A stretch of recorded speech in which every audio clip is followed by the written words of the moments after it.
Let us see now the section B का first question, question number 21. In section B, in all we have 5 questions of 2 marks each.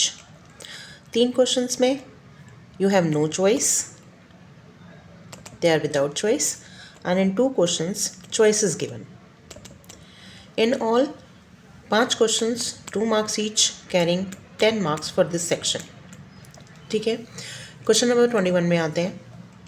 यहाँ पर हमें choice given है, part A and part B. पहले part A देखते हैं. ठीक है, in this part they are given an A P 8, 10, 12. So looking at this AP, I can write the first term, which is 8. The common difference, which is difference between the consecutive terms. So 10 minus 8, giving you 2. And you have in all 60 terms here. So n is 60. And they're asking you to find the sum of last 10 terms. That is, sum of last 10 terms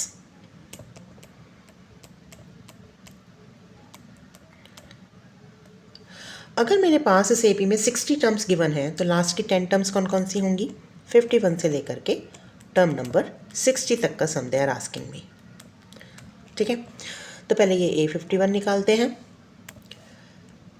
फिर A60 निकालेंगे, then some का formula लगाएंगे. ठीक है, तो finding A51 first. You have nth term का formula is A plus n minus 1D. यहाँ से A51 आ जाएगा आपके पास A plus 50D. Solving this you get A की वैल्यू डालो, A is 8, 50, D is 2. Solving this 108. And next A60 निकालें. A60 will be A plus 59D. Putting the values, A is 8, D is 2. Solve this you gate 126. A51 आ गया, A60 आ गया. Now some of last 10 terms would be A51 से लेकर के A60 तक का सम.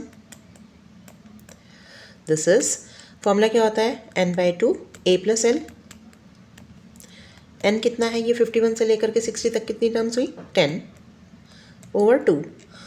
फर्स्ट टर्म क्या है इस सीरीज़ की? A51. लास्ट टर्म क्या है? A60. So A51 plus A60 giving you 5 into A51 अभी हमने निकाला 108, A60 अभी निकाला 126. Solve this, you get 1170 answer. Now looking at the or part of this question, यहाँ भी हमें एक AP given है जिसकी मिडिल टर्म हमसे पूछ रहे हैं. ठीक है, looking at this AP, I can write the first term A is 6 here. The common difference D is 13 minus 6, giving you 7. And the last term they have given, which is AN, is 230. Middle term निकालने के लिए पहले देखते हैं कितनी terms हैं. AN का formula we have A plus n minus 1D. It means A plus n minus 1D is equal to 230 given है. A की वैल्यू रखो 6, n minus 1, D की वैल्यू रखो 7, 230. Solve this.